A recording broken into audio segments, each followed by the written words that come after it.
Shalom. Sebelum kita memulai ibadah kita, marilah kita berdoa sejenak di dalam hati kita masing-masing.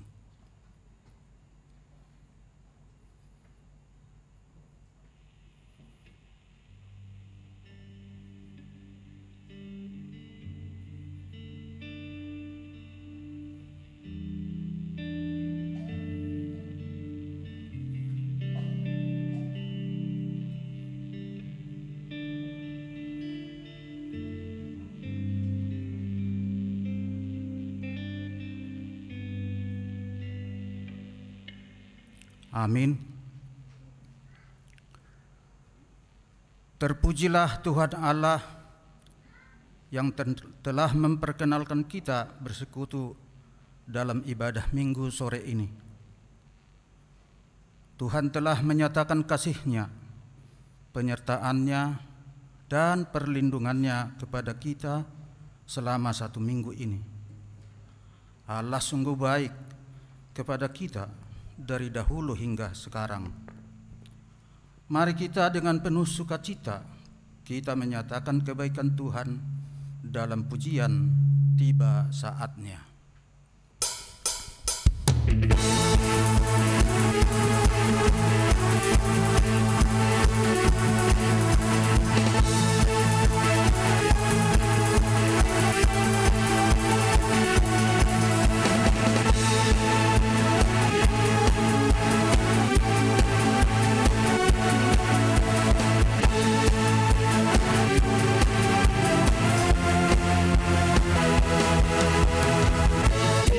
Saatnya kami berkumpul bersatu dari segenap suku dan bangsa,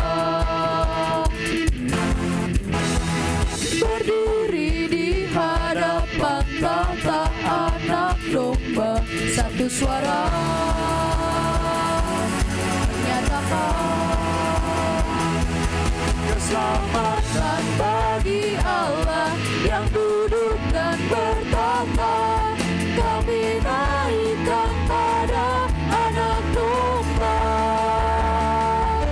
pujian dan kekuatan, hormat dan kekuasaan, kemuliaan bagi Dia selamanya.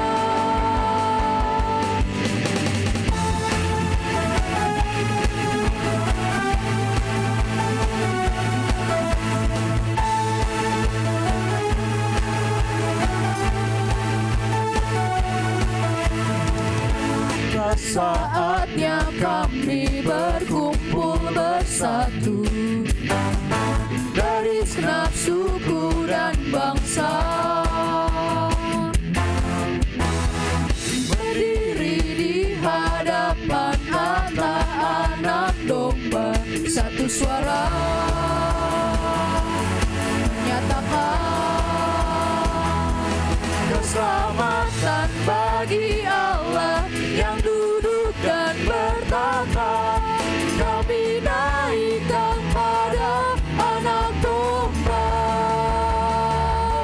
pujian dan kekuatan, hormat dan kekuasaan, kemuliaan bagi Dia selamanya. Hormatan bagi Allah yang duduk dan bertata. Kami naikkan pada Anak Domba pujian dan kekuatan, hormat dan kekuasaan, kemuliaan bagi Dia selamanya.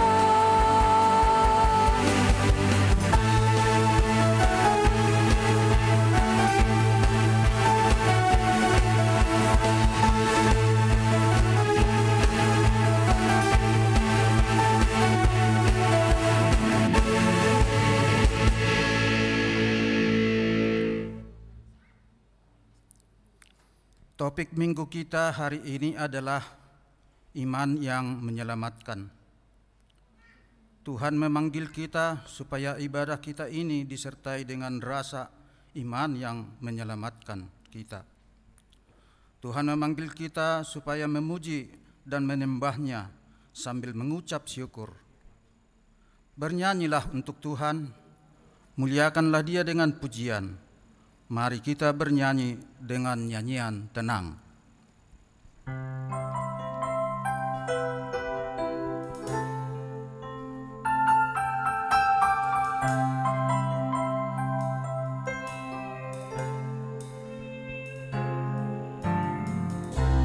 Bapa, Kau mendengar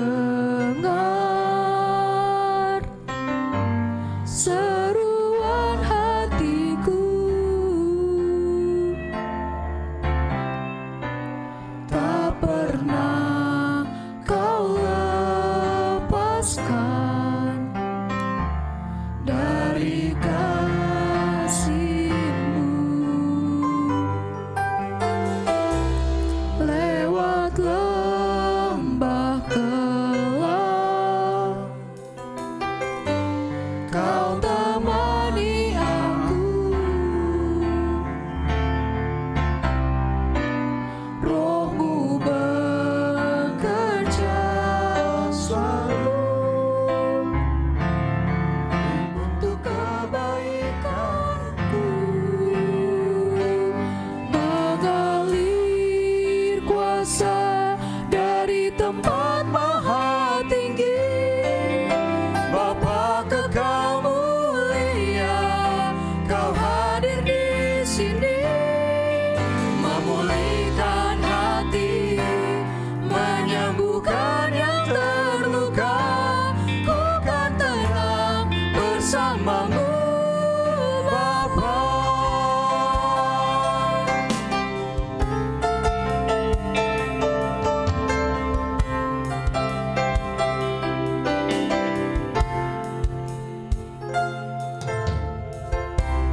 Bapa, Kau mendengar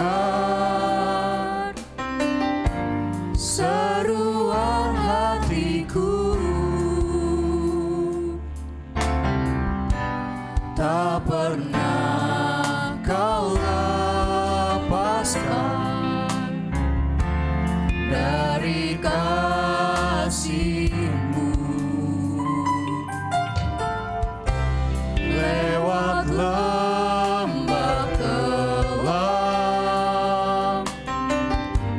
Kau temani aku. Roh-Mu bekerja selalu untuk kebaikanku. Mengalir kuasa dari tempat maha tinggi, Bapa kekal mulia, Kau hadir di sini, memulihkan hati, menyembuhkan yang terluka. Ku kan tenang bersama-Mu, Bapa. Mengalir kuasa dari tempat maha tinggi, Bapa kekal mulia, Kau hadir di sini, memulihkan hati, menyembuhkan yang terluka. Ku kan tenang bersama-Mu, Bapa.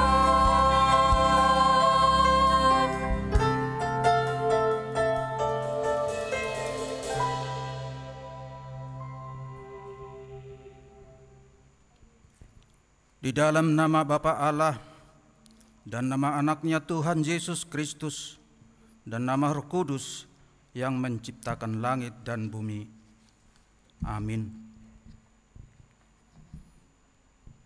Tetapi oleh Dia kamu berada di dalam Kristus, yang oleh Allah telah menjadikan hikmat bagi kita.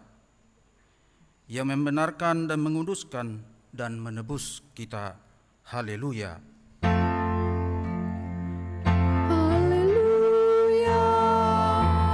Haleluya, haleluya.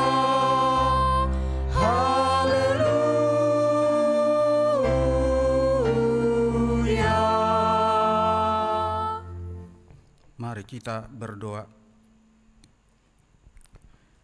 Ya Tuhan Allah yang Maha Kuasa, Engkau adalah sumber penghiburan bagi orang yang berduka cita, dan Engkau adalah sumber kekuatan bagi yang lemah. Kasihanilah kami, tetapkanlah orang yang berduka cita dan yang kena percobaan mendengar jeritan hati mereka dan bebaskan mereka dari penderitaannya, supaya mereka melihat dan mengenal Engkau adalah pertolongan, perlindungan, dan pemelihara pada waktu penderitaan. Di dalam Yesus Kristus Tuhan kami. Amin.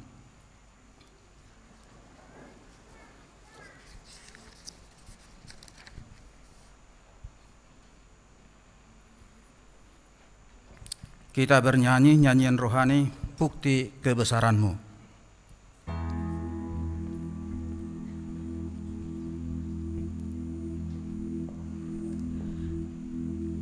Hidupku menggenapi firman-Mu, tanda mujizat sertai tiap langkahku. Kau bersamaku di dalamku, jadi bukti kebesaran-Mu.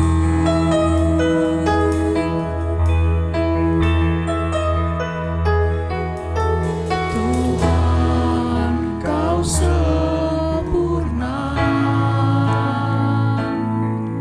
dalam rencana-Mu dan karya-Mu. Ku serahkan hidupku, murnikan dengan Roh-Mu. Tuhan, Kau sempurna dalam rencana-Mu dan karya-Mu. Ku serahkan hidupku, murnikan dengan Roh-Mu. Hidupku menggenapi firman-Mu, tanda mujizat sertai tiap langkahku. Kau bersamaku di dalamku, jadi bukti kebesaran-Mu.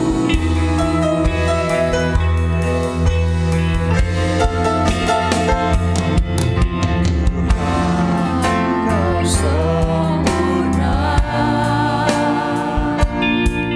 dalam rencana-Mu dan karya-Mu. Ku serahkan hidupku, murnikan dengan Roh-Mu. Hidupku menggenapi firman-Mu, tanda mujizat sertai tiap langkahku. Kau bersamaku di dalamku, jadi bukti kebesaran-Mu. Hidupku menggenapi firman-Mu, tanda mujizat sertai tiap langkahku. Kau bersamaku di dalamku, jadi bukti kebesaran-Mu. Hidupku menggenapi firman-Mu,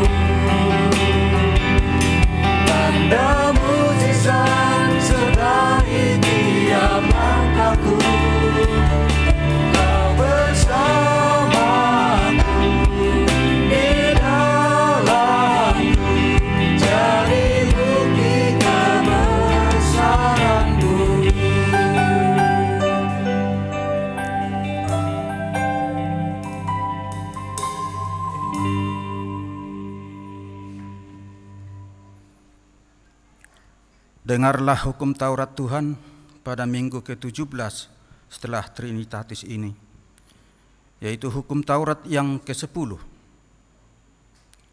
Jangan mengingini rumah sesamamu, jangan mengingini istrinya, atau hambanya laki-laki, atau hambanya perempuan, atau lembunya, atau keledainya, atau apapun yang dimiliki sesamamu. Maksudnya adalah kita harus takut serta kasih kepada Allah. Sebab itu, jangan mempergunakan tipu daya untuk memiliki harta sesama manusia serta harta warisannya. Kita harus membantu mereka memelihara hartanya, dan jangan kita menghasut baik istri maupun pembantunya dan menipu ternaknya. Kita patut menasihati mereka serta membujuknya agar tetap cinta dan setia kepada tugasnya. Demikian hukum Taurat Tuhan. Marilah kita memohon kekuatan kepada Tuhan untuk melakukan sesuai dengan hukum-Nya. Ya Tuhan Allah, kuatkanlah kami melakukan yang sesuai dengan hukum-Mu. Amin. Kita bernyanyi dari Kidung Jemaat nomor 369A.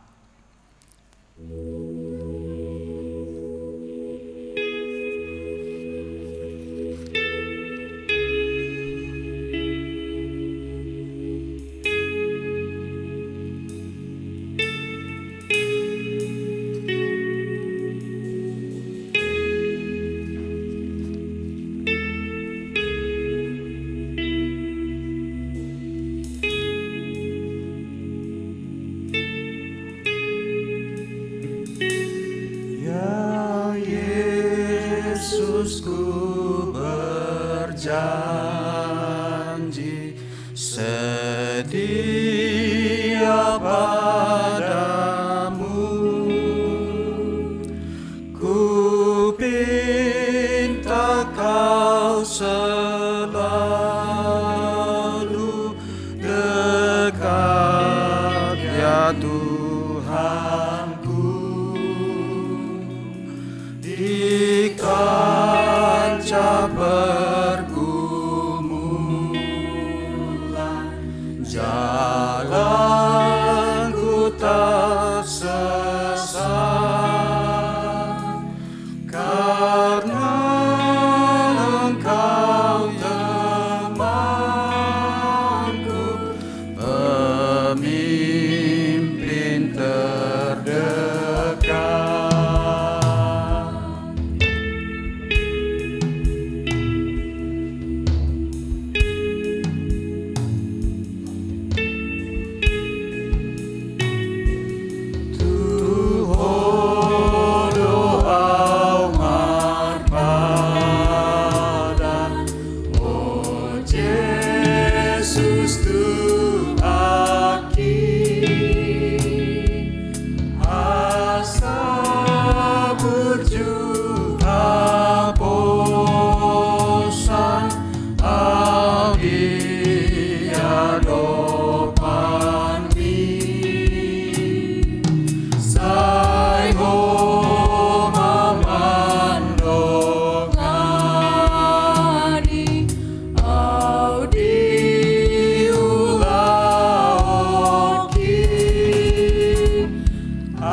Marilah kita mengaku di hadapan Tuhan atas dosa dan pelanggaran kita. Mari kita berdoa. Ya Bapa Tuhan kami di surga, Engkau Maha Kasih dan benar. Berkat-Mu melimpah dan kekal selama-lamanya. Kasihanilah kami ya Tuhan. Lupakanlah segala kejahatan dan dosa kami, Kami sering berbuat dosa terhadap Engkau dan membangkitkan amarah-Mu, karena kami sering melanggar hukum-Mu.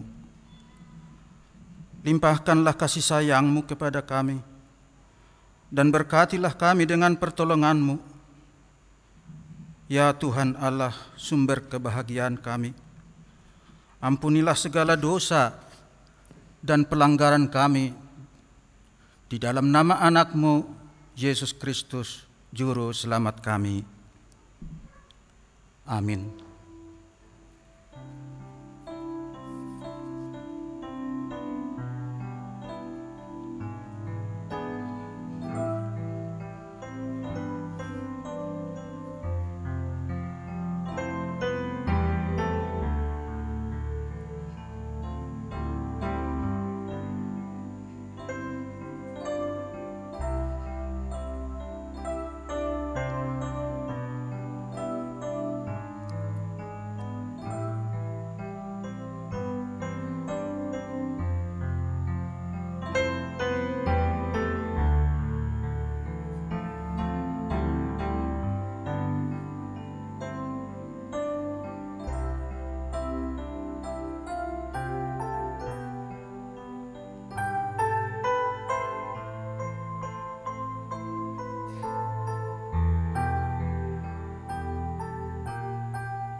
Janji Allah akan pengampunan dosa-dosa kita.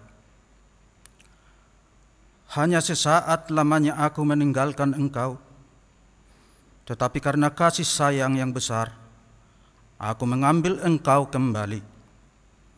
Dalam murka yang meluap, aku telah menyembunyikan wajahku terhadap Engkau sesaat lamanya. Tetapi dalam kasih setia abadi, aku telah mengasihi Engkau, firman Tuhan penebus-Mu. Kemuliaan bagi Allah di tempat yang maha tinggi. Amin.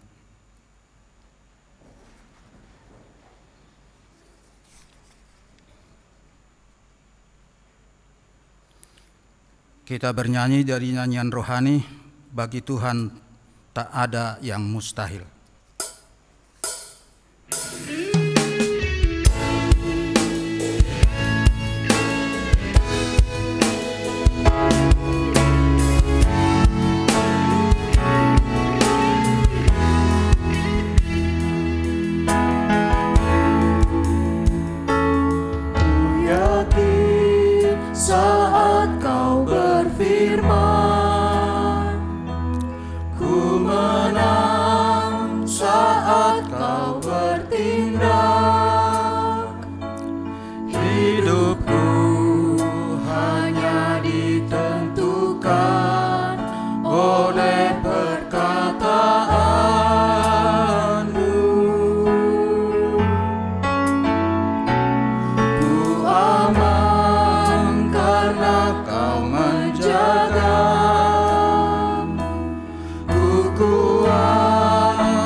Marilah kita mendengar firman Tuhan yang ditetapkan untuk minggu ini, yaitu dari kitab 2 Raja-Raja 5 ayat 1 sampai 14. Kita membacanya secara responsoria.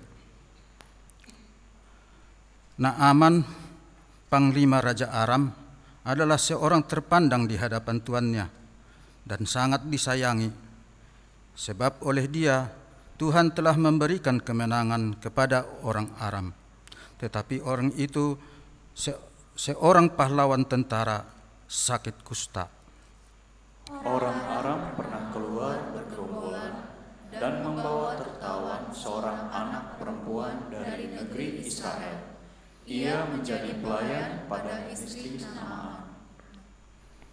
Berkatalah gadis itu kepada nyonyanya, "Sekiranya Tuhanku menghadap nabi yang di Samaria itu, maka tentulah nabi itu akan menyembuhkan dia dari penyakitnya." Lalu pergilah Naaman memberitahukan kepada tuannya. Katanya, beginilah dikatakan oleh gadis yang dari negeri Israel itu. Maka jawab Raja Aram, "Baik, pergilah dan aku akan mengirim surat kepada Raja Israel." Lalu pergilah Naaman dan membawa sebagai persembahan 10 talenta perak dan 6.000 sikal emas dan 10 potong pakaian. Ia menyampaikan surat itu kepada Raja Israel yang berbunyi, "Sesampainya surat ini kepadamu, maklumlah kiranya bahwa aku menyuruh kepadamu Naaman, pegawaiku, supaya engkau menyembuhkan dia dari penyakit kustanya."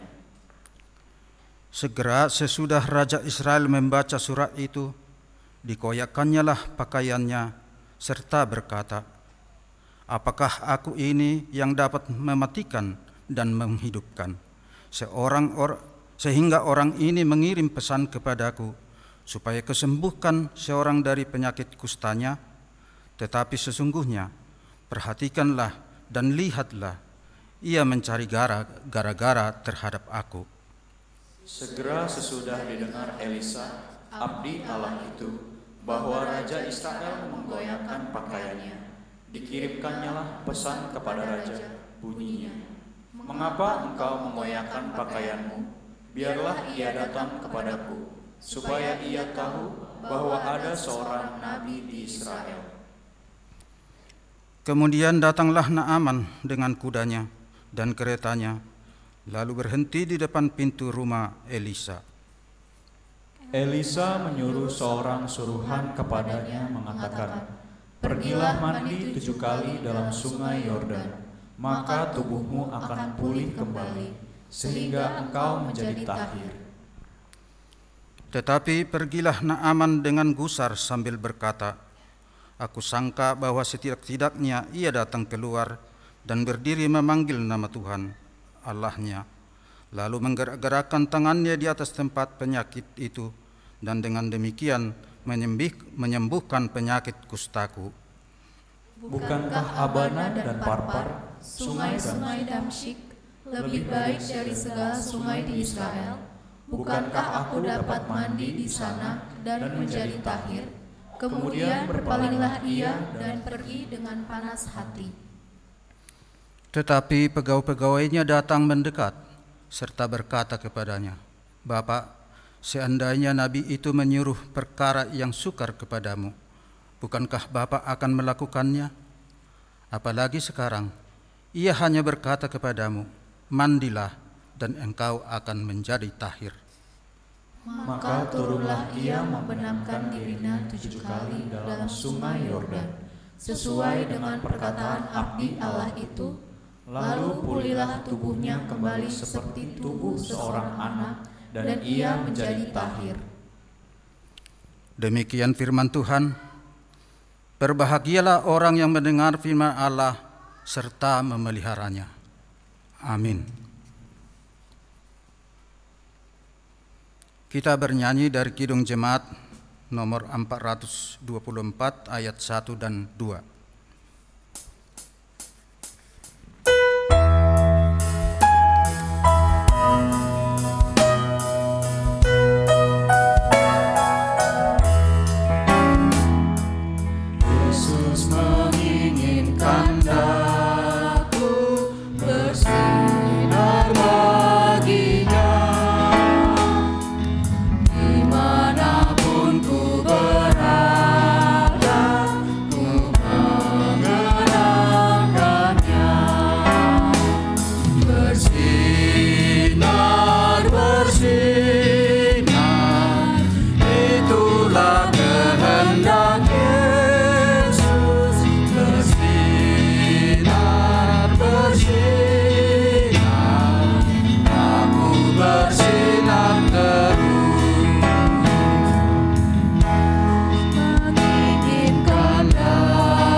Marilah kita bersama-sama mengaku iman kepercayaan kita sebagaimana teman-teman seiman di seluruh dunia.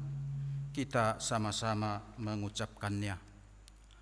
Aku percaya kepada Allah, Bapa yang Maha Kuasa, Khalik langit dan bumi. Aku percaya kepada Yesus Kristus, Anaknya yang tunggal Tuhan kita, yang dikandung daripada Roh Kudus, lahir dari anak darah Maria, yang menderita sengsara di bawah pemerintahan Pontius Pilatus, disalibkan, mati dan dikuburkan, yang turun ke dalam kerajaan maut. Pada hari yang ketiga, bangkit pula di antara orang mati, naik ke surga, duduk di sebelah kanan Allah, Bapa yang Maha Kuasa. Dari sana akan datang kelak untuk menghakimi orang yang hidup dan yang mati. Aku percaya kepada Roh Kudus dan adanya suatu gereja yang kudus, persekutuan orang kudus, pengampunan dosa, kebangkitan daging, dan hidup yang kekal. Amin.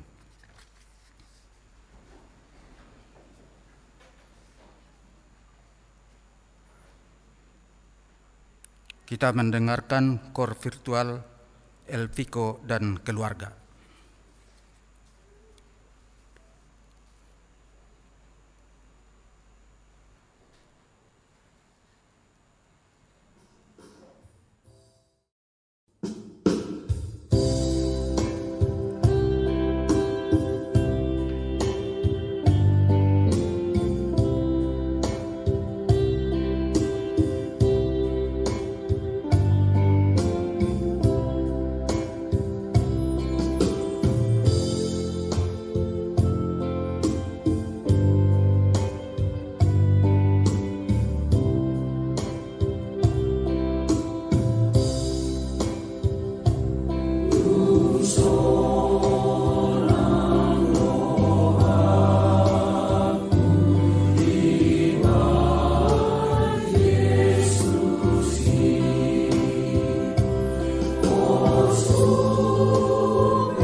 Kita mendengarkan warta jemaat untuk minggu ini.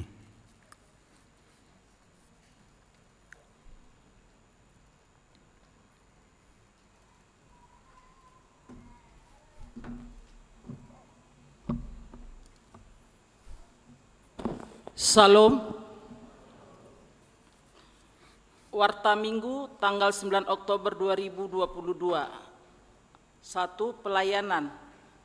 Nama minggu dan topik minggu hari ini tanggal 9 Oktober 2022 adalah Minggu ke-17 setelah Trinitatis dengan topik minggu iman yang menyelamatkan atau haporseon na paluahon.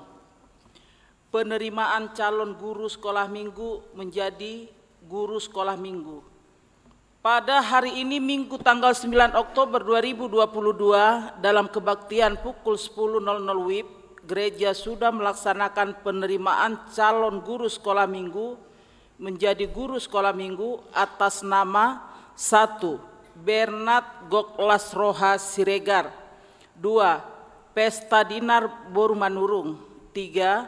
Hanna Friska Dewi Boru Siahaan, 4. Matasya Evelyn Carolina Boru Manurung. Belajar sidi khusus. Pada hari ini Minggu tanggal 9 Oktober 2022 jam 17.00 WIB akan dilaksanakan peneguhan sidi khusus atas nama Viani Permatasari dari WEK Makassar 1. Kedua, pelayanan koinonia. 21 anggota jemaat baru. Mulai hari ini Minggu tanggal 9 Oktober 2022 telah diterima menjadi anggota jemaat HKBP Kramat Jati, yaitu keluarga Roni Doklas Simbolon Eskom, Ibu Devi Suciana Subardini Boru Dolok Saribu, yang baru berkeluarga tinggal di WEK Kramat Jati. Semoga menjadi anggota jemaat yang baik di tengah gereja kita. Kedua, mulai hari ini Minggu tanggal 9 Oktober 2022 telah diterima menjadi anggota jemaat HKBP Kramat Jati, yaitu keluarga Esra Maruli Siagian, Ibu Dinar Febriani Boru Sirait, yang baru berkeluarga tinggal di WEK Cijantung Pasar Rebo. Semoga menjadi anggota jemaat yang baik di tengah gereja kita. 22. Kunjungan gerejawi Punguan Elpiko. Sesuai program kerja paduan suara Elpiko HKBP Kramat Jati tahun 2022 akan melaksanakan kunjungan rohani ke HKBP Tanjung Karang, Resort Tanjung Karang, Distrik 32 Lampung, pada hari Jumat sampai dengan Minggu tanggal 21 hingga 23 Oktober 2022 yang akan didampingi oleh Pendeta Resort, Pendeta Dr. Anna CH Pera Boru Pangaribuan. 3. Pelayanan diakonia. Sesuai program kerja Dewan Diakonia Seksi Kesehatan tahun 2022 sudah dilaksanakan donor darah di HKBP Kramat Jati. Kegiatan tahun kesehatian PA keluarga pada hari Sabtu 15 Oktober 2022 mulai pukul 18.00 WIB akan dilaksanakan PA keluarga dengan tema keluarga dalam pergumulan. Dilaksanakan secara onsite dan live streaming. Dihimbau kepada semua parhalado dan jemaat setiap week untuk mengikuti acara ini. Seminar kesehatan. Pada hari Sabtu tanggal 15 Oktober 2022 akan dilaksanakan seminar kesehatan dengan judul Pola Hidup Sehat untuk Hipertensi, Jantung dan Diabetes dengan narasumber Dr. Daniel Tobing SPJP mulai pukul 09.00 sampai 12.00 WIB. database online HKBP Kramat Jati. Kegiatan update database online HKBP Kramat Jati akan dilanjutkan dengan mengadakan kegiatan klinik data di gereja selama bulan Oktober 2022. Pendistribusian formulir database jemaat dibagikan saat acara sermon parhalado yang akan dibawa Sintua Week agar dibagikan kepada jemaat saat pertanyaan week masing-masing. Formulir yang sudah diisi oleh jemaat atau ruas selanjutnya diserahkan kepada tim input database setiap hari Minggu mulai pukul 08.00 sampai 12.00 WIB di ruang konsistori. Lain-lain, formasi resort, perayaan Natal kategorial Saresot. Pada hari Senin 17 Oktober 2022, pukul 19.00 WIB sampai dengan selesai akan dilaksanakan rapat rencana perayaan Natal kategorial Saresot bertempat di gedung remaja. Dimohonkan kepada Ketua Dewan Koinonia, Ketua Seksi Sekolah Minggu, Remaja, Naposo, Ama, Perempuan dan Lansia, dan seluruh Ketua Pengumuman Kor meliputi Kor Gita Harmoni, Kor Sangkakala, Kor Inahana, Kor Ina, Kor Paduan Suara Elviko, Kor Ama Arbab, Kor Lansia, Kor Immanuel, dan Kor Joshua untuk mengikuti rapat ini. Parkir kendaraan dihimbau kepada jemaat yang dekat dengan lingkungan gereja supaya tidak membawa kendaraan pada acara hari ulang tahun ke-58 tahun dan Gotilon HKBP Kramat Jati pada hari Minggu tanggal 30 Oktober 2022, dan bagi jemaat yang naik mobil Grab dilarang masuk ke dalam gereja. Kebaktian pada hari Minggu tanggal 30 Oktober 2022 pada acara HUT ke-58 tahun dan Pesta Gotilon, acara kebaktian hanya dilakukan satu kali kebaktian pada pukul 10.00 WIB. Dimohon jemaat hadir mengikuti kebaktian tersebut. Panitia HUT ke-58 tahun dan Pesta Gotilon, hari Senin tanggal 10 Oktober 2022 pukul 19.00 WIB, Panitia HUT ke-58 tahun dan Pesta Gotilon akan melaksanakan rapat kerja di ruang konsistori. Diundang semua panitia, pengurus WIK, dan 1 orang Sintua WIK untuk persiapan pelaksanaan HUT dan Gotilon pada tanggal 30 Oktober 2022. Persembahan hari Minggu akan datang tanggal 16 Oktober 2022, kita akan mengumpulkan persembahan khusus untuk meringankan beban saudara-saudari kita korban gempa bumi di Tapanuli Utara dan sekitarnya. Persembahan yang akan kita sampaikan setelah khotbah melalui amplop persembahan yang telah disediakan. Hari ini Minggu tanggal 9 Oktober 2022 di kebaktian pagi, siang dan sore kita akan mengumpulkan persembahan kedua ke STT HKBP dan Sekolah Pandita HKBP dan pembangunan rehab ruang konsistori HKBP Kramat Jati. Persembahan tersebut akan disampaikan setelah khotbah melalui amplop persembahan yang telah disediakan gereja. Warta yang belum dibaca dapat kita baca dalam warta jemaat yang sudah dikirim di WA Week masing-masing. Demikian warta minggu ini. Tuhan Yesus memberkati. Terima kasih.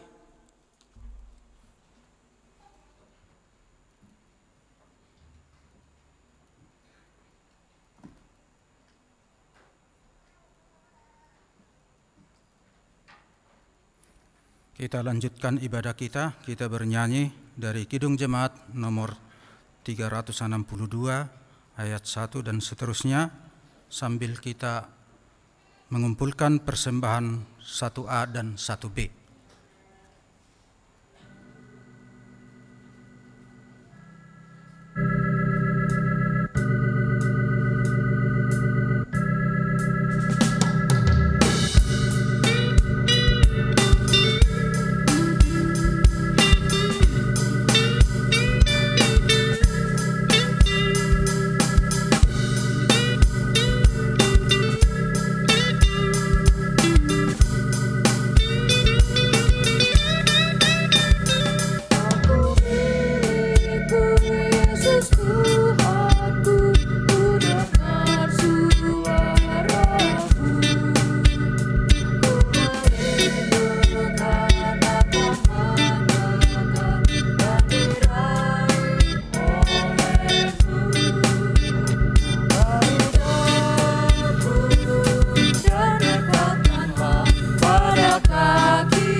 kita berdoa.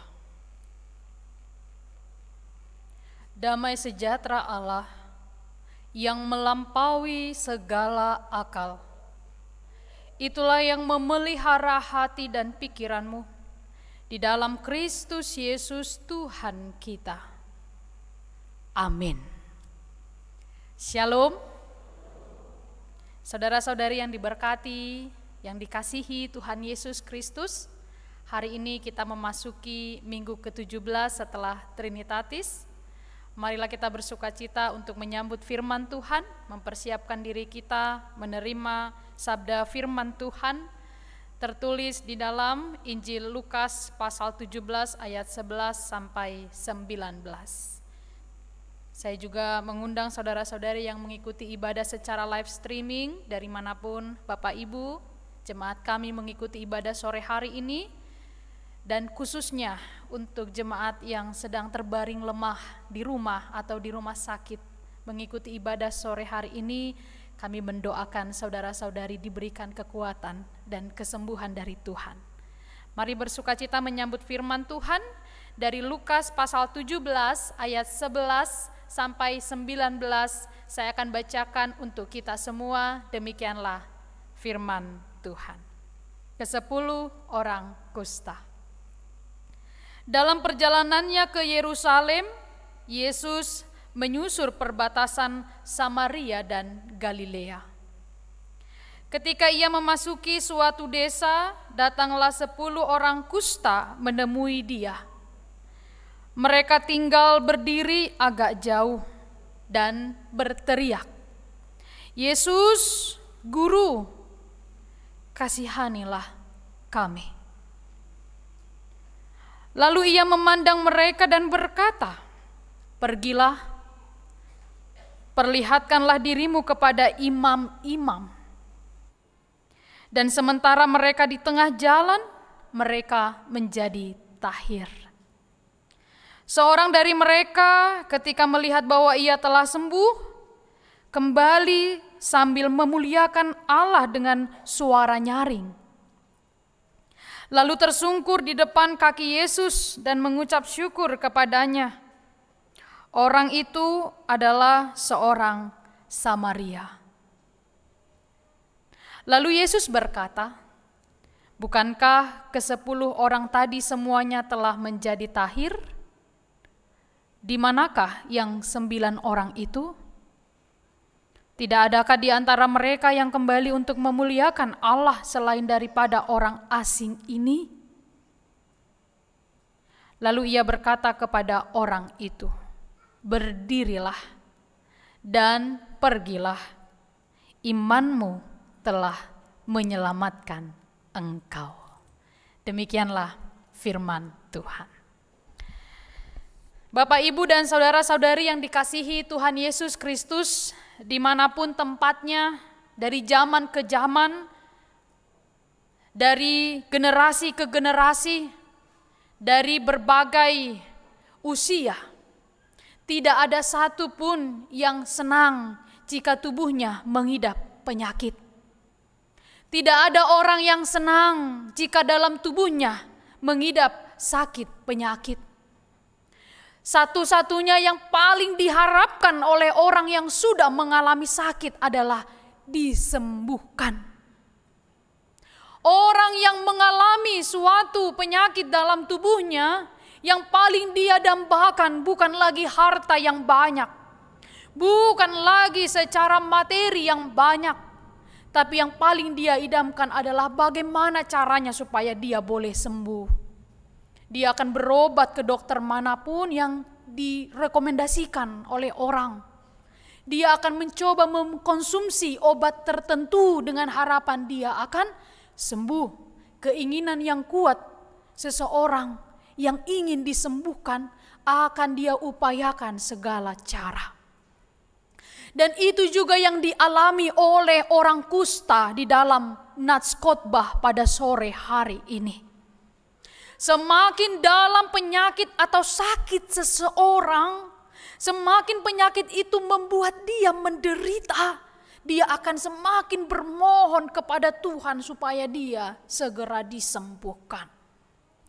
Dan ini yang kita boleh saksikan dari 10 orang yang mengalami sakit kusta. Saudara-saudari yang diberkati oleh Tuhan Yesus Kristus, mari kita lihat dulu seberapa menderitanya orang kusta pada waktu itu.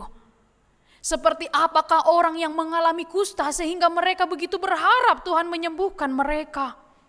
Saya yakin orang yang sakitnya demam dengan orang yang sudah dinyatakan sakit penyakit tertentu yang berat, doanya pasti lebih kuat orang yang dinyatakan sakitnya ini berat dan divonis tidak akan usianya panjang lagi. Pasti dia akan lebih berseru kepada Tuhan. Kalau yang demam mungkin berdoanya tidak terlalu serius ya, walaupun berharap sembuh.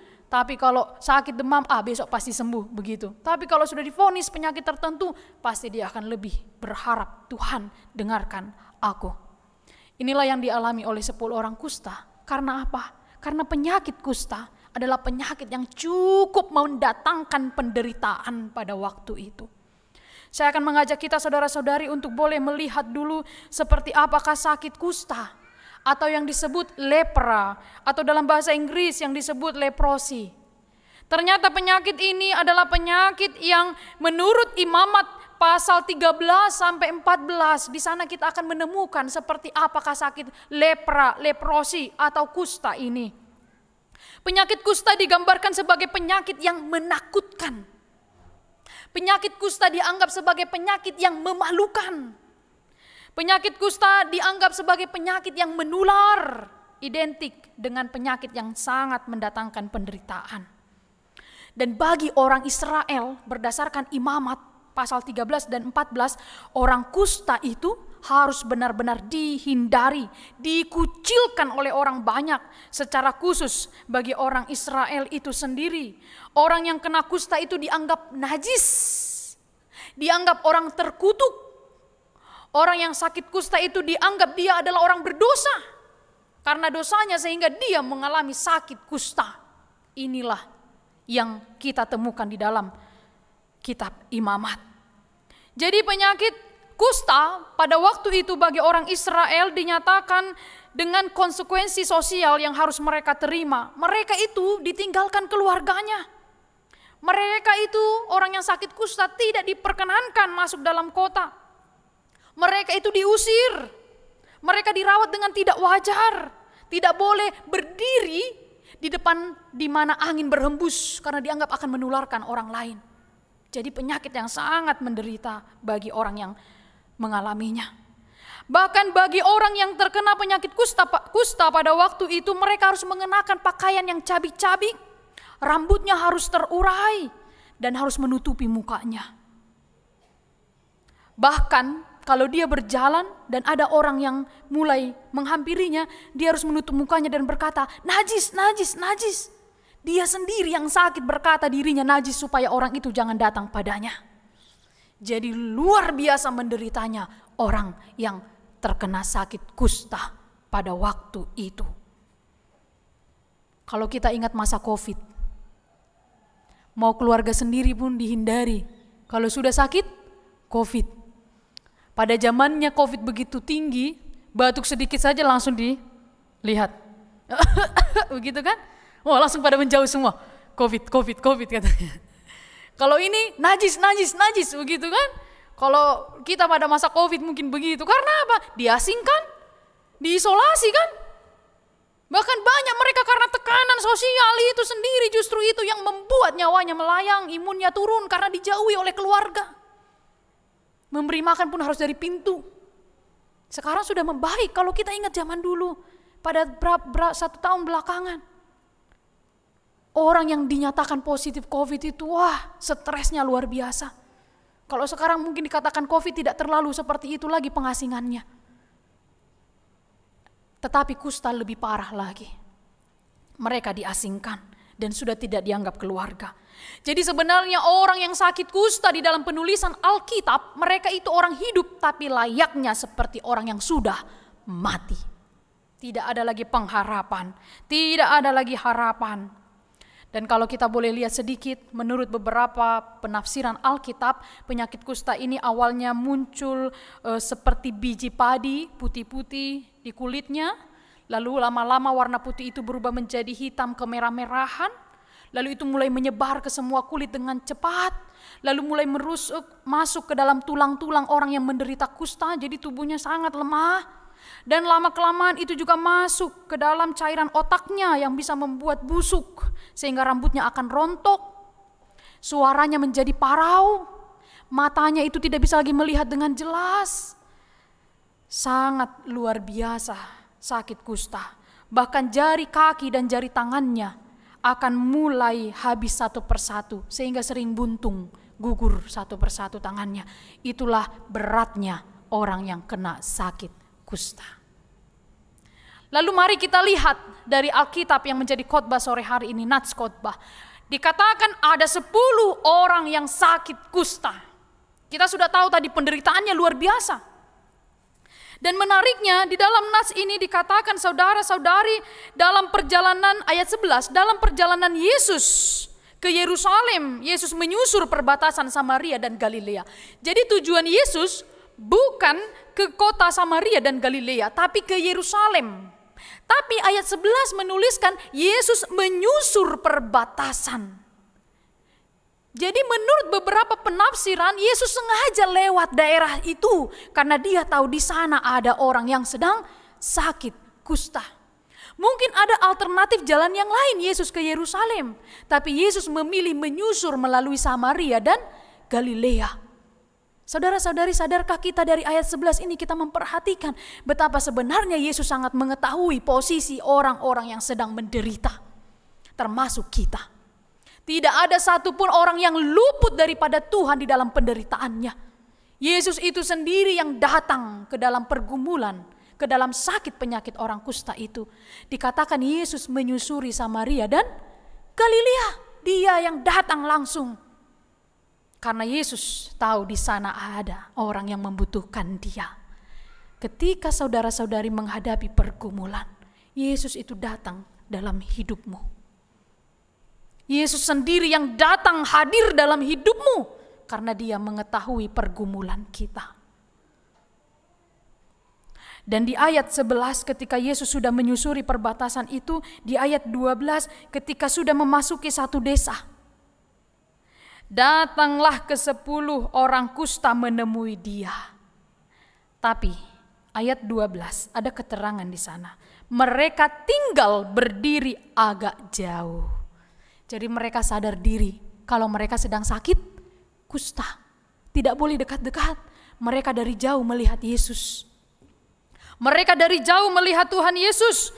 Dan berteriak, ayat 13 dikatakan di sana, Yesus, Guru, kasihanilah kami. Orang kusta itu tidak langsung bilang begini, Yesus, sembuhkan saya. Tidak. Tapi yang dia minta apa? Kasihanilah kami. Mereka tidak langsung mengatakan, ayo Yesus sembuhkan saya menderita dengan kusta saya. Dia cukup mengatakan, mereka cukup mengatakan, kasihanilah kami. Karena iman mereka yakin bahwa Yesus sanggup menyembuhkan hanya tanpa mengatakan, tolong sembuhkan saya. Mereka minta, kasihani kami. Dan dari kejauhan. Saya katakan tadi, salah satu yang membuat orang kusta ini dalam tubuhnya dan suaranya adalah parau.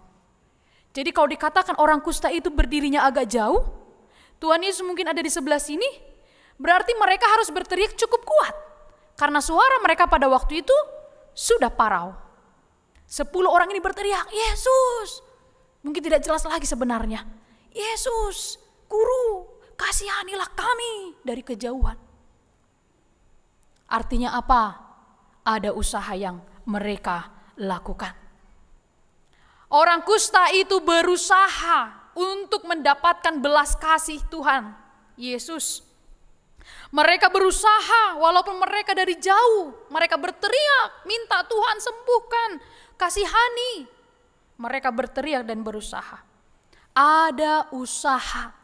Setiap orang yang mau disembuhkan, baik penyakitnya, baik pergumulannya, baik kesusahanmu, jika saudara-saudari mau disembuhkan, dipulihkan oleh Tuhan, oleh penyakit-penyakit, bukan hanya badaniah, tapi penyakit hati, pikiran yang sedang mengidapmu sekarang, yang membebani engkau itu pun penyakit. Mungkin saudara sehat secara jasmani, tapi pikiran atau hatimu mungkin sedang sakit sekarang. Karena beban bagi pemuda-pemudi. Ada mungkin yang kesulitan mendapatkan pekerjaan. Pemuda-pemudi yang mungkin sulit untuk membuka usaha atau banyak hal lainnya. Atau yang dalam pendidikanmu. Mungkin itu juga menjadi penyakitmu sekarang. Bukan hanya secara badania penyakit ini. Tapi yang menggerogoti pikiranmu. Jika itu ada padamu sekarang. Berteriaklah pada Tuhan Yesus. Kasihanilah kami. Dan ingat, orang yang mau dipulihkan, orang yang mau disembuhkan harus berusaha. Mau sembuh dari penyakit dan pergumulan harus berusaha. Tidak boleh pasif. Orang yang kusta itu sudah lemah, tapi mereka berusaha. Mereka berteriak dengan suara paraunya. Supaya Tuhan mendengarkan mereka. Berarti apa? Berusaha. Jika engkau mau menjadi orang hebat, pemuda-pemudi, kau harus usahakan supaya hidupmu lebih baik. Orang-orang yang mau mendapatkan pasangan hidup yang baik, aku mau pasangan hidup yang bertanggung jawab. Maka engkau pun harus jadi orang yang bertanggung jawab. Jika engkau mau mendapatkan pasangan hidup yang baik, Tuhan, aku maunya pasangan hidupku yang baik. Hidupmu harus baik juga. Supaya Tuhan berikan pasangan hidup yang baik untukmu. Jika engkau berdoa, Tuhan berkati usahaku, maka engkau harus berusaha lebih keras lagi. Jika engkau mendapatkan berkat Tuhan lebih lagi, usahamu harus lebih juga bertambah. Jadi pemuda-pemudi, jika engkau punya suatu keinginan, tidak bisa hanya lip service, minta pada Tuhan, tapi kau tidak berusaha. Usahalah. Berharap pada Tuhan itu berarti harus bekerja, harus berusaha, tidak boleh pasif. Bergantung dan meminta kepada Tuhan dalam doa itu bukan berarti berpangku tangan. Mengandalkan Tuhan berarti kita harus berusaha dengan sungguh-sungguh. Ada berapa banyak pemuda di sini yang kau sudah berusaha, seolah-olah kau berteriak kepada Tuhan, tapi Tuhan tidak menjawabmu sampai hari ini. Apakah kau sudah berusaha dengan keras? Seberapa menderitanya engkau berteriak kepada Tuhan? Apakah sudah engkau tingkatkan doamu? Kita sering menuntut Tuhan saja. Tuhan tidak dengarkan saya. Berharap pada Tuhan adalah berusaha dengan aktif. Orang sakit pun begitu. Engkau mau sembuh? Saya maunya sembuh, tapi enggak mau minum obat teratur. Itu namanya mimpi. Ikuti aturannya, ikuti rule-nya. Harus terapi, ikuti terapi. Harus makan, harus mengkonsumsi ini, ikuti. Enggak bisa kita berdoa saja. Harus bergerak aktif. Mau sembuh, diusahakan supaya dia boleh sembuh. Hatinya gembira. Jangan pikirkan terus masalah itu. Itu semakin menggerogotimu. Siapapun saudara-saudari yang ada dalam ruangan ini atau live streaming. Barangkali ada yang sedang beribadah, engkau sakit sekarang. Tidak bisa hadir di gereja. Jangan biarkan sakitmu menggerogoti tubuhmu. Bangkitkan harapanmu. Usahakan supaya engkau bisa sembuh. Jangan menggerutu pada Tuhan. Orang kusta melakukan itu. Mereka berteriak kepada Tuhan.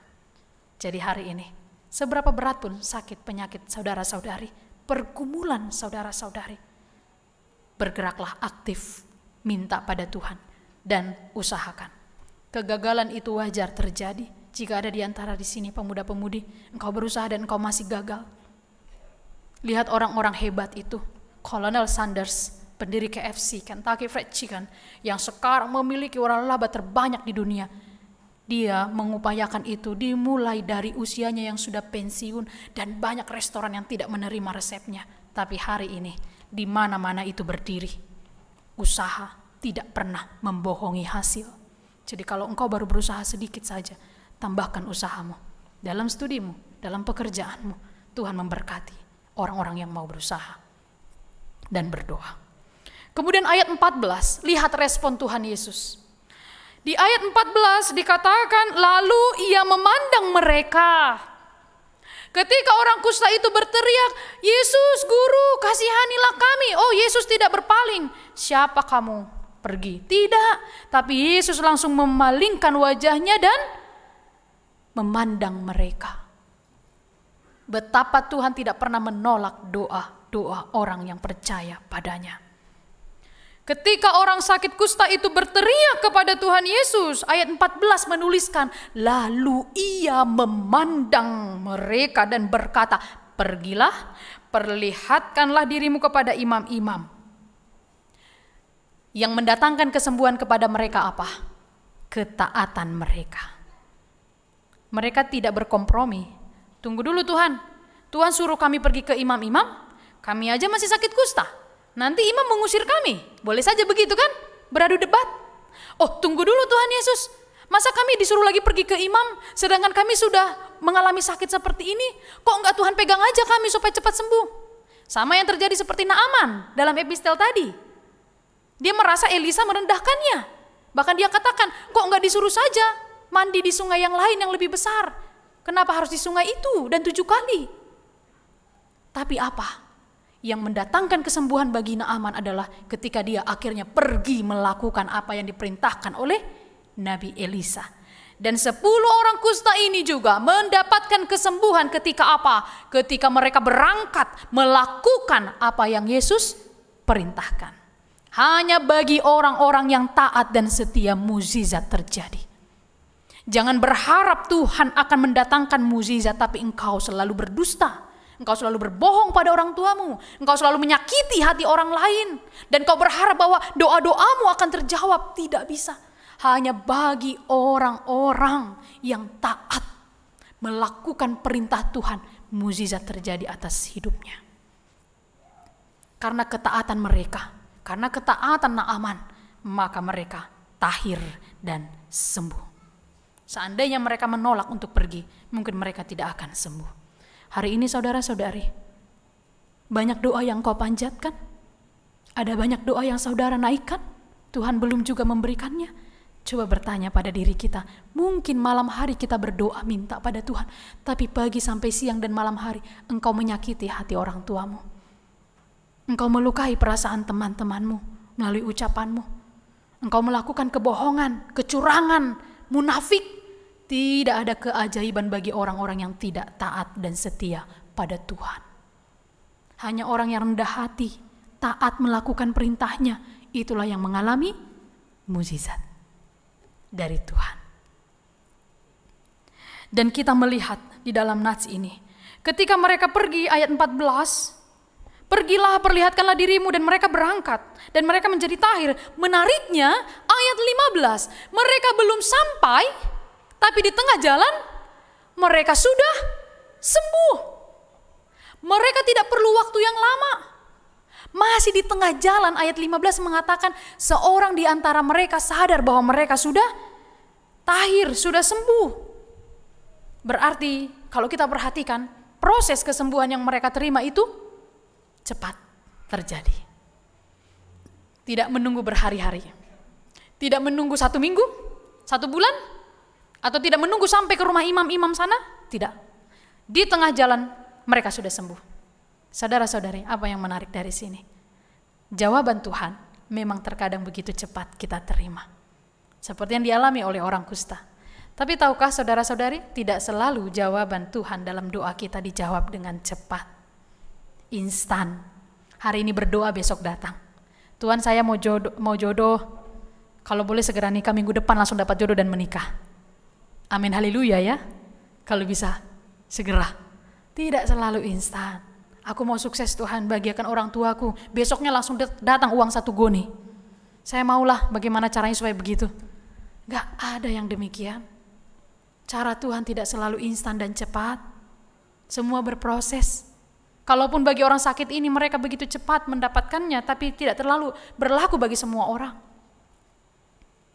Engkau berdoa, kenapa dia mendapatkan yang dia minta dengan cepat? Aku tidak. Semua orang memiliki proses yang berbeda. Saudara-saudari, saya mau mengajak kita untuk melihat dan membayangkan sebuah tandan pisang. Jadi kalau pisang 1 tandan itu kan ada banyak ya. 1 tandan pisang itu mungkin saudara-saudari memahami apa yang saya maksud. Di dalam 1 tandan pisang itu kan ada yang hijau, tapi ada yang sudah menguning. Tidak semua langsung hijau, tidak semuanya hijau, tidak semuanya langsung kuning. Pasti ada yang hijau dulu, sebagiannya sudah kuning. Ada yang sudah matang duluan, Ada yang harus diperam beberapa hari baru dia akan matang. Kalau kita perhatikan itu, kadang dalam doa kita juga seperti itu. Tetapi baik yang menguning duluan atau yang masih hijau dan menguning kemudian, rasanya akan sama. Tetapi prosesnya yang berbeda. Ketika engkau menaikkan doa, saudara-saudari berdoa pada Tuhan, mungkin akan menguning dengan cepat, dijawab dengan cepat, tapi ada yang harus menunggu cukup lama. Yang perlu kita tunggu adalah harapan kita tidak akan pernah putus. Sudah berapa saudara-saudari berdoa sampai hari ini? Kalau kita ingat Abraham, berapa puluh tahun dia berdoa sampai dia menerima keturunan. Tapi dia tidak pernah putus harapan. Sudah berapa banyak doa yang kita panjatkan? Sudah seberapa lama? Tuhan masih mau kita menunggu dan memperbaiki diri kita sampai kita mendapatkan jawaban atas doa kita. Yang kita perlu lakukan, berdoalah terus. Sekalipun mungkin seperti Nats ini dia sangat menerima keajaiban dengan cepat, tetapi di kemudian ayat ini menuliskan, ketika ada orang yang mulai sadar, satu orang di antara mereka itu dia sudah sembuh, apa yang dia lakukan? Ayat 15 menuliskan, ketika ia sudah sembuh, ia kembali sambil memuliakan Allah dengan suara nyaring. Jadi yang pertama dia lakukan adalah dia sudah sembuh, dia kembali kepada Tuhan. Itu yang pertama. Kita lihat ayat 16. Lalu tersungkur di depan kaki Yesus. Kedua. Yang ketiga, apa yang dilakukan? Mengucap syukur. Ada 3 hal yang dilakukan oleh orang kusta yang sembuh ini. Pertama, kembali kepada Yesus. Yang kedua, tersungkur. Dan yang ketiga, mengucap syukur. 3 tindakan aktif. Dia merasakan berkat Tuhan yang banyak. Hanya 1 orang saja dari 10 orang yang sakit kusta itu diselamatkan yang mengucap syukur. Dan ini menggambarkan realita hidup kita zaman dulu dan zaman sekarang. Ada banyak yang hidupnya sudah diberkati oleh Tuhan, tapi tidak mengucap syukur, tidak tersungkur di hadapan kaki Allah. Ada banyak jemaat yang diberkati hidupnya, ekonominya. Berapa banyak yang datang ke gereja untuk berdoa? Tidak banyak. Dan itu kita alami. Bukan hanya di tengah gereja ini. Kalau seluruh jemaat yang menurut perhitungan HKBP Keramat Jati sekitar 1.500 kakak, gereja ini tidak menampung 3 kali ibadah. Kalau semua datang untuk mengucap syukur. Tapi seperti 10 orang kusta itu, hanya 1% saja yang datang kepada Tuhan mengucap syukur. Dan Yesus mau menggambarkan realita hidup manusia juga di zaman sekarang ditemukan. Banyak orang yang mendapatkan berkat Tuhan, tapi tidak mengucap syukur. Menarik untuk diperhatikan bahwa tidak semua orang yang menerima pemberian tahu mengucap syukur. Bahkan semakin banyak berkat, dia semakin pelit untuk memberi kepada Tuhan. Padahal yang berasal dari Tuhan, itu semua milik Tuhan. Kita ini bukan pemilik, saudara-saudari. Kita ini bukan pemilik. Kita bukan owner. Bahkan hidup pun bukan kita yang memiliki hidup kita. Harta pun bukan milik kita. Owner, pemiliknya adalah Tuhan. Tuhan sedang menitipkannya untuk kita. Jadi kalau Tuhan minta untuk kita memberikan ucapan syukur, begitu sulitkah orang untuk mengucap syukur? Jika Tuhan minta waktu kita untuk berdoa padanya, tidak lebih dari 2 jam di gereja ini, mengapa tidak banyak orang yang datang berbondong-bondong untuk beribadah di gereja? Fakta ini menyatakan hanya 1 orang yang kembali untuk mengucap syukur. Dan 1 orang itu adalah di antara saudara-saudari yang hadir hari ini, baik di gereja ini dan live streaming. Amin. Tapi biarlah jangan datang hanya untuk memenuhi absen, tapi sungguh-sungguh untuk mengucap syukur kepada Tuhan. Dan menariknya saudara-saudari, yang datang kepada Yesus tersungkur di depan kaki Yesus mengucap syukur. Di ayat 16 dikatakan orang itu adalah orang Samaria. Tahukah orang Samaria? Pada waktu itu, orang Samaria ini dianggap orang yang tidak punya etika, orang yang direndahkan. Jadi kalau Israel dengan orang Samaria bertemu, wah nggak boleh. Bagi mereka Samaria ini najis, mereka tidak punya agama, mereka itu kafir, dijauhkan. Tidak tahu adat, tidak tahu berterima kasih, tidak tahu budaya. Pokoknya ini tidak dianggap oleh orang Israel sebagai manusia atau orang pada waktu itu. Tapi lihat, orang yang dianggap direndahkan, diremehkan, yang dianggap tidak tahu apa-apa itu, justru orang Samaria itu yang datang kembali kepada Tuhan Yesus. Dan mereka yang dianggap beragama, mereka yang dianggap memiliki posisi yang lebih baik orang Israel, adakah mereka yang datang? Tidak. Dan sering demikian dalam hidup ini, dikucilkan, tidak punya apa-apa, tidak dianggap. Tapi itulah yang mengucap syukur pada Tuhan. Jadi janganlah kita menjadi orang yang terlihat di depan, di luar, sangat agamis, sangat baik, tapi hati kita menjauh dari Tuhan. Inilah yang kita boleh pelajari dari orang Samaria yang datang kepada Tuhan Yesus ketika dia mengucap syukur. Jadi saudara-saudari, kalau kita boleh melihat orang Samaria ini yang dicap halak naso marugamo, si pelebegu doi, kafir doi, dengan label-label ini, kedatangannya kepada Yesus mengucap syukur mengalahkan semuanya. Dia adalah satu-satunya orang yang datang kepada Tuhan mengucap syukur. Kidung Jemaat 450 menuliskan, hidup kita yang benar haruslah mengucap syukur. Orang yang tidak mengucap syukur berarti hidupnya belum benar. Dan 1 Tesalonika ayat 5 ayat 18 mengatakan, mengucap syukurlah dalam segala hal, sebab itulah yang dikehendaki Allah di dalam Kristus Yesus bagi kamu. Betapa pentingnya hidup orang yang mengucap syukur. Kondisimu sekarang yang ada, mengucap syukur. Apapun yang sekarang kau terima, mengucap syukur. Jangan memperbandingkan hidupmu dengan orang lain. Ya pemuda-pemudi, kenapa sih itu lebih cantik ya daripada aku? Udahlah, aku mau rebonding aja. Smoothing kalau sekarang ya. Saya mau sulam alis aja. Atau sulam yang lain. Supaya lebih cantik. Karena selalu merasa bahwa ciptaan Tuhan yang ada dalam tubuhnya tidak bagus. Tidak mengucap syukur. Jujut tuh halak dan madok melihat itu debata. Padahal kasih Allah baru setiap pagi. Bahkan saudara-saudari duduk di tempat ini saja, kita harus bersyukur. Ada banyak orang di rumah sakit sana yang tidak bisa bersama kita saat ini. Mengucap syukurlah. Dan awalilah harimu dengan mengucap syukur.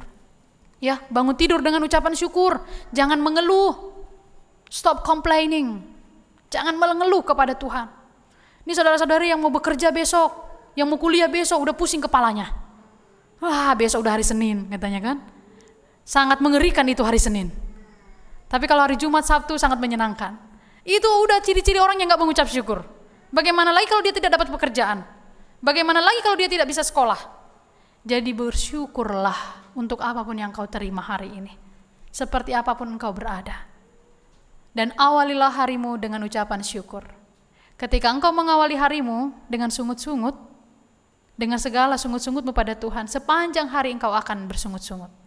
Tapi jika engkau mengawali harimu dengan ucapan syukur, maka sepanjang hari engkau akan mengucap syukur. Jadi mulai besok, bangunlah dan mengucap syukur pada Tuhan.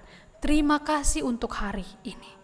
Kalaupun deadline tugasku ada banyak, kalaupun tugas-tugasku di sekolah ada banyak, kalaupun pekerjaanku di rumah tangga ada banyak, bersyukur untuk kesehatan yang Tuhan berikan.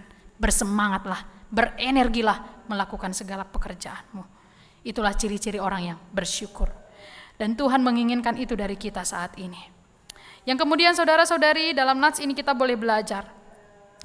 Ketika ayat 17, Yesus melihat orang Samaria itu datang, apa yang ditanya oleh Tuhan Yesus? Di manakah yang 9 orang itu? Yang menarik, sebenarnya Tuhan Yesus bukan tidak tahu kalau yang satu akan kembali. Tapi Yesus bertanya, di manakah yang 9 orang itu? Tidakkah ada di antara mereka yang kembali untuk memuliakan Allah selain daripada orang asing ini? Samaria itu dianggap orang asing. Kenapa yang dianggap agamis itu justru mereka yang tidak datang?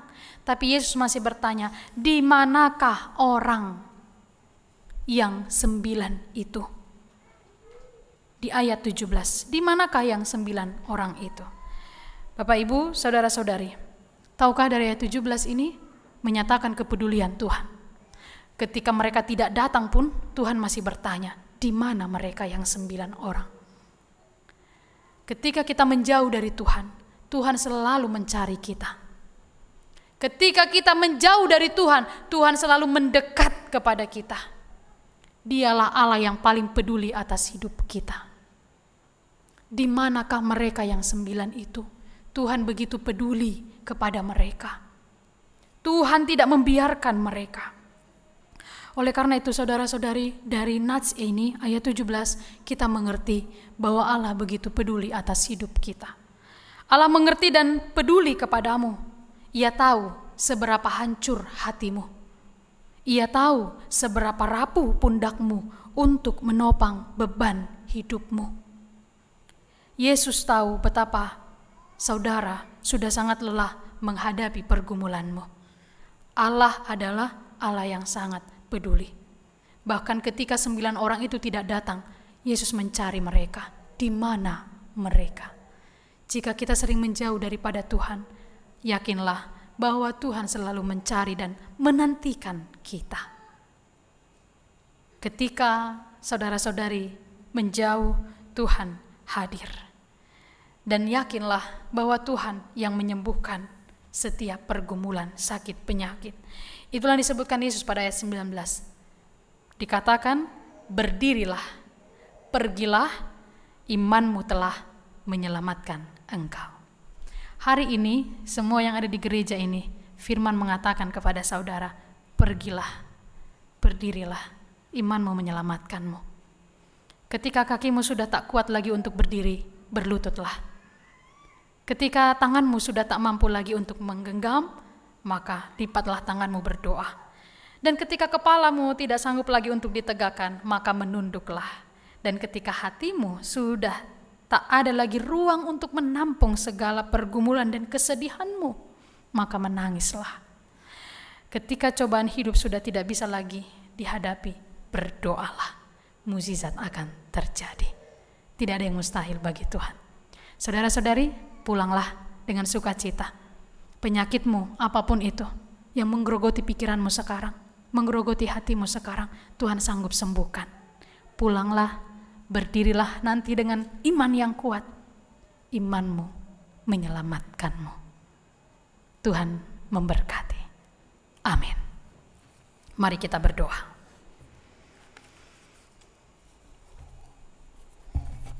Tuhan yang maha baik, kami datang mengucap syukur kepadamu. Ada banyak berkat Tuhan yang mengalir bagi kami. Dan kami mungkin sering lupa untuk mengembalikannya kepada Tuhan sebagai bentuk syukur kami.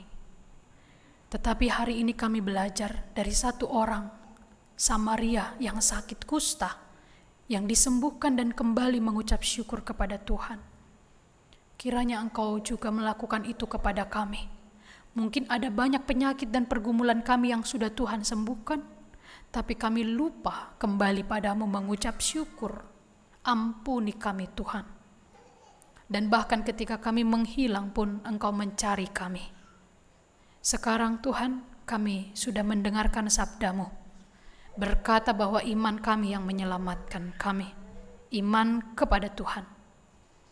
Bukan perbuatan baik kami, bukan karena persembahan kami yang banyak, tapi karena iman dan keyakinan kami kepada Tuhan.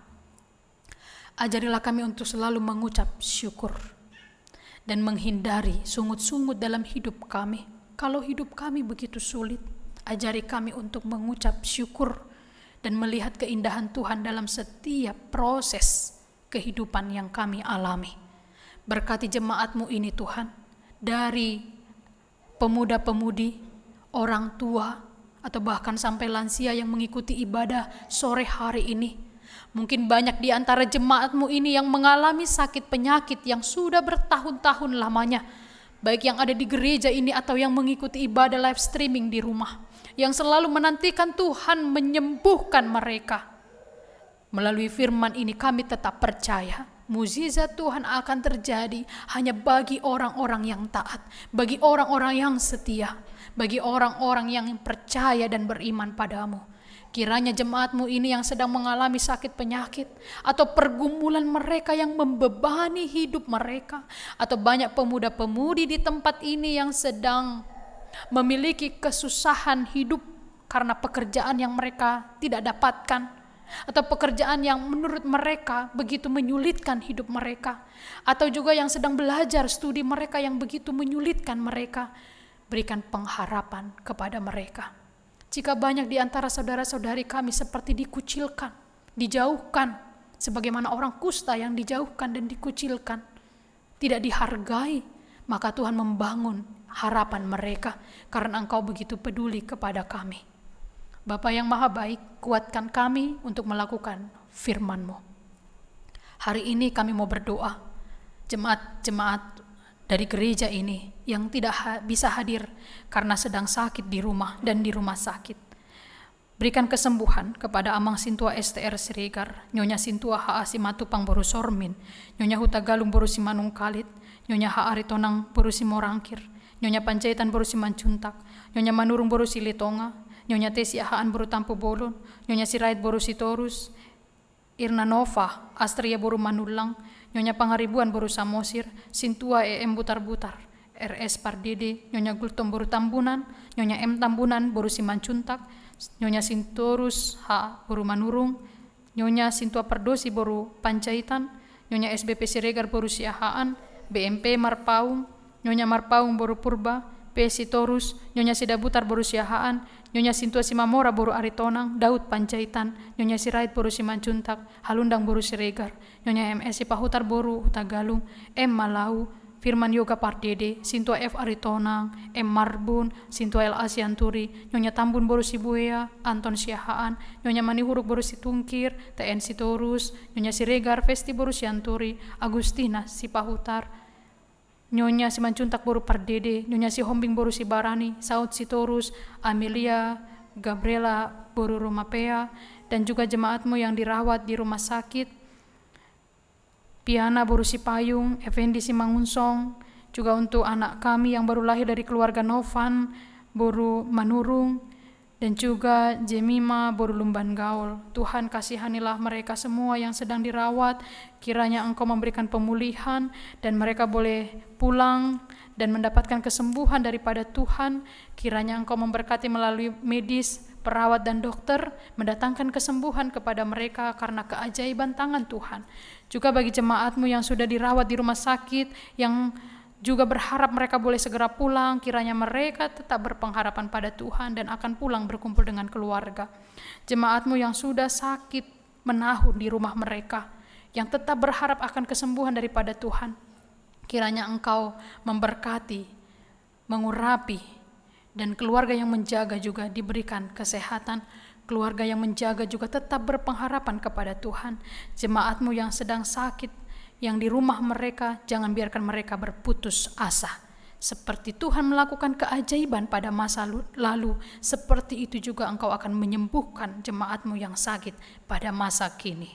Tuhan, pada hari ini akan diselenggarakan di tengah gerejamu dalam ibadah sore, yaitu jemaatmu yang akan menyaksikan imannya, Viani Permatasari. Tuhan memberkati yang akan berdiri di hadapan Tuhan menyaksikan imannya, dan di tengah gerejamu HKBP, kiranya Engkau memberkati kehidupannya, dan biarlah dia merasakan berkat Tuhan dan pertumbuhan iman di tengah gerejamu HKBP sebagai wujud kesetiaannya kepada Tuhan.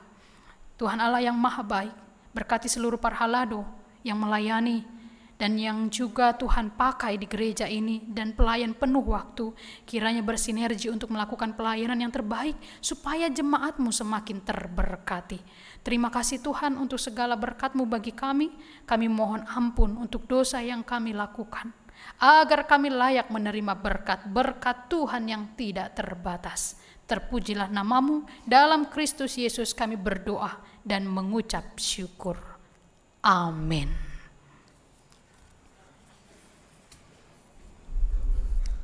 Bapak, Ibu, dan saudara-saudari yang dikasihi Tuhan Yesus Kristus, kita akan menyampaikan persembahan yang kedua dan untuk pembangunan.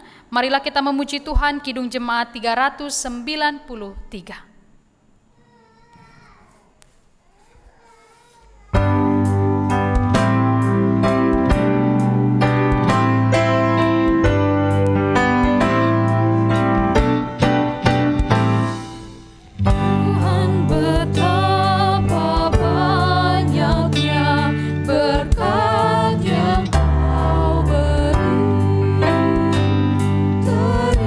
Teristimewa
Jemaat yang dikasihi, kita akan memasuki acara peneguhan CD khusus pada sore hari ini. Marilah kita memuji Tuhan dari buku nyanyian HKBP nomor 697 ayat yang pertama. Saudari Viani, kami persilakan untuk berdiri. Kita bernyanyi.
Amin. Saudara yang dikasihi Tuhan, kini saudara berdiri di hadapan Allah yang mengetahui segala apa yang terkandung di dalam hati saudara dan di hadapan jemaat ini. Saudara telah mengetahui apa yang sesuai dan yang bertentangan dengan kehendak Allah, sehingga tidak mungkin lagi saudara berdalih di hadapan pengadilan Tuhan kelak. Jikalau saudara merenungkan segala kasih karunia Tuhan yang saudara terima selama ini, patutlah saudara mengucap syukur kepadanya. Dan jika saudara mengingat perlakuanmu yang tidak baik selama ini, yaitu sikap yang tidak baik terhadap orang tua dan segala dosamu, seharusnya lah saudara malu dan menyesal.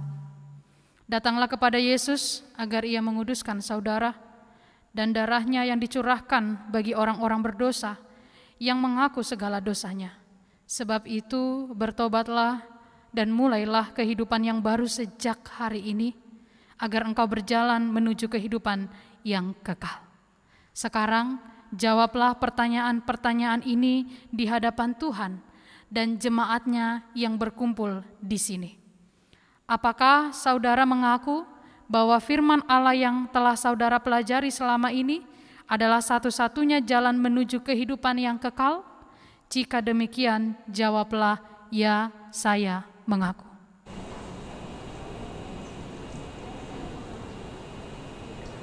Bersediakah saudara dengan segenap hati meninggalkan segala dosa, dan bersediakah saudara seterusnya menaati firman Allah sampai pada akhir hidupmu?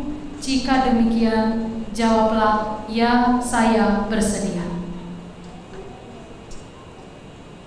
Bersediakah saudara menghayati iman kepercayaan yang benar itu yang disaksikan jemaat Kristen Protestan sebagaimana terdapat di dalam perjanjian lama dan perjanjian baru? Jika demikian, jawablah, ya, saya bersedia. Jadi saudara telah berjanji dengan Tuhan yang Maha Kudus di hadapan jemaatnya, hendaklah saudara setia menaati semuanya dan jangan mengingkarinya, agar imanmu semakin teguh. Marilah kita berdoa.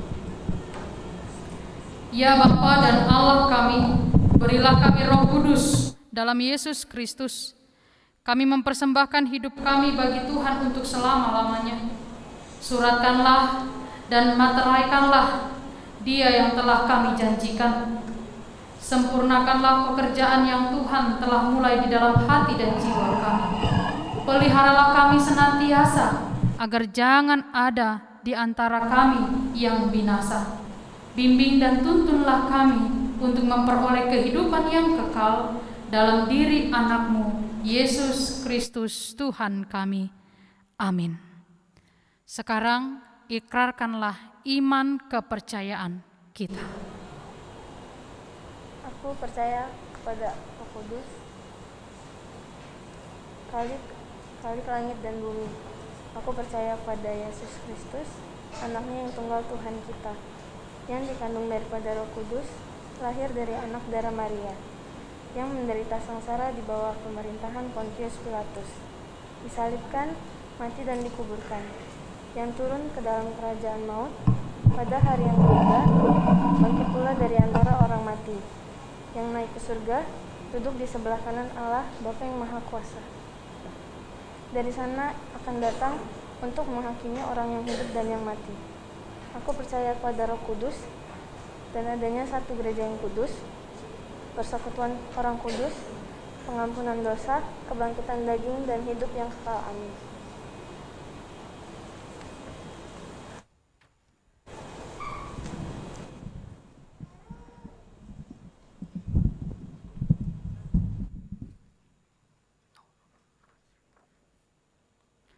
Firman Tuhan untuk Viani Permatasari. Matius 6 ayat 33. Tetapi carilah dahulu kerajaan Allah dan kebenarannya, maka semuanya itu akan ditambahkan kepadamu. Hendaklah engkau setia sampai mati, dan aku akan mengaruniakan kepadamu mahkota kehidupan. Hayatilah akan firman Allah yang telah engkau pelajari, karena dialah sumber kehidupanmu.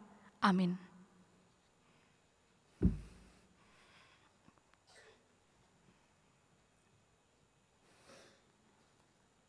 Terimalah berkat Tuhan, Allah Bapa kita, Anaknya Tuhan Yesus Kristus, dan Roh Kudus.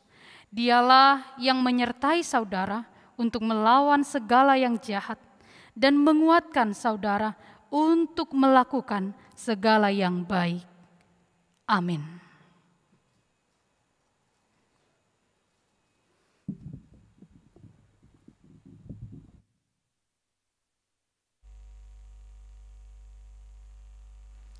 Saudara yang dikasihi Allah, kini saudara sudah menjadi teman sesama untuk menerima perjamuan kudus.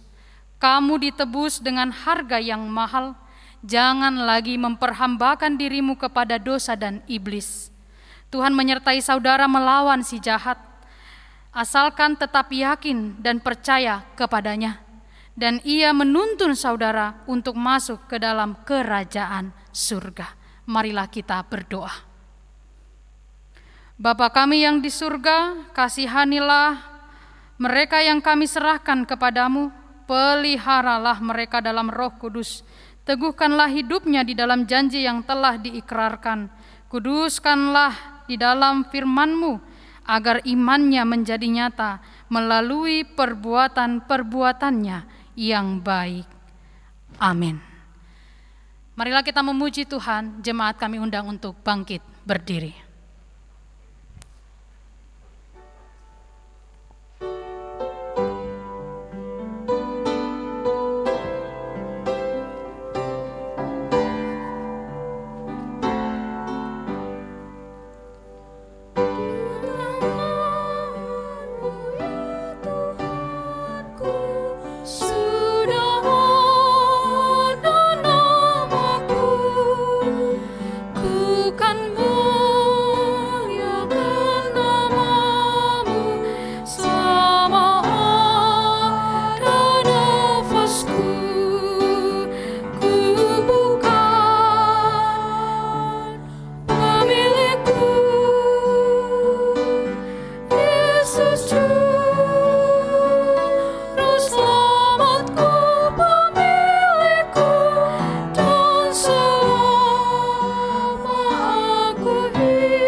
Marilah kita berdoa menyerahkan persembahan kita kepada Tuhan.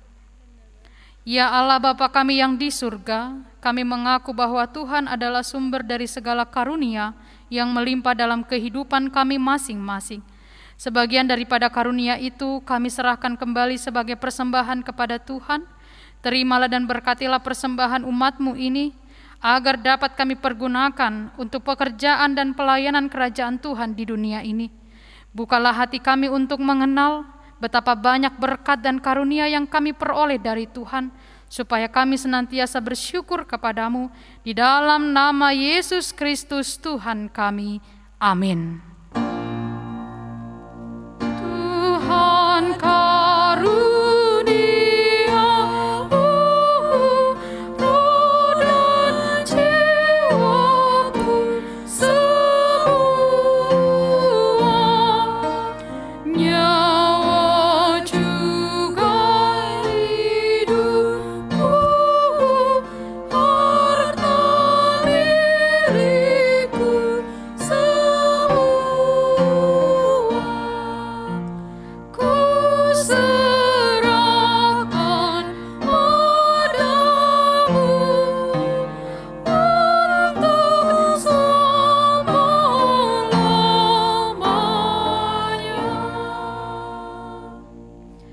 Bapa kami yang di surga, dikuduskanlah namamu, datanglah kerajaan-Mu, jadilah kehendak-Mu di bumi seperti di surga. Berikanlah kami pada hari ini makanan kami yang secukupnya, dan ampunilah kami akan kesalahan kami, seperti kami juga telah mengampuni orang yang bersalah kepada kami. Dan janganlah membawa kami ke dalam pencobaan, tetapi lepaskanlah kami daripada yang jahat.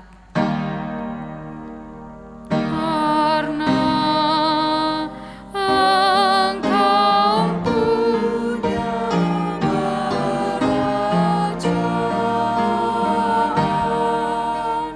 dan kekuasaan dan kemuliaan sampai selama-lamanya.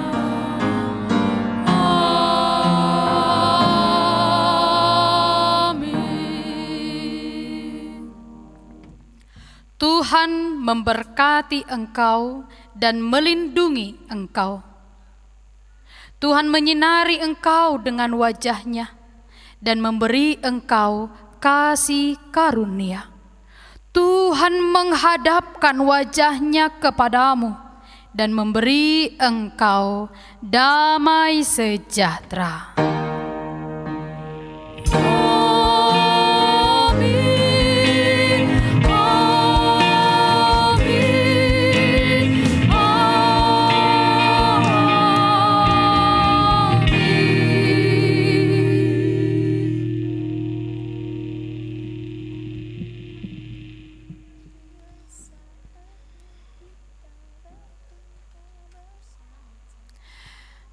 Jemaat yang mengikuti ibadah secara live streaming dan mengikuti ibadah dari gereja ini, kami semua para pelayan pada sore hari ini menyampaikan selamat hari Minggu untuk kita semuanya.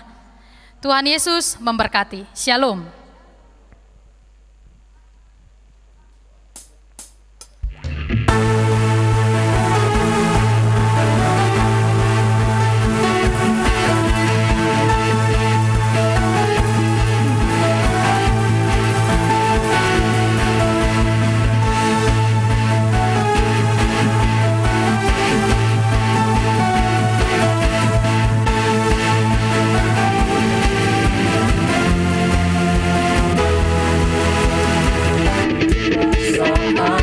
Kami berkumpul bersatu dari segenap suku dan bangsa,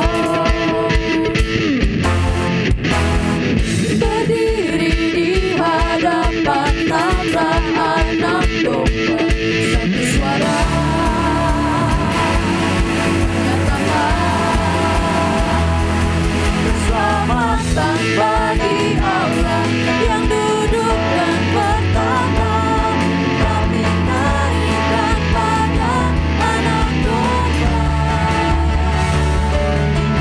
yang kekuatan, hormat dan kekuasaan, kemuliaan bagi Dia selamanya.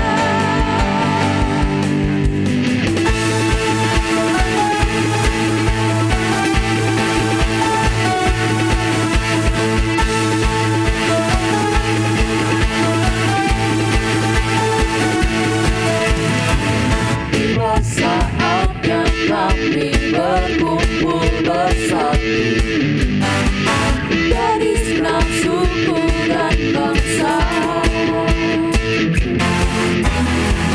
berdiri di hadapan tata anak domba, satu suara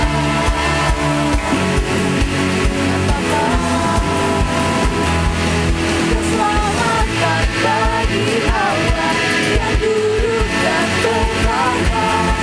Kami naikkan pada anak domba.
hadapan Bapa anak domba, satu suara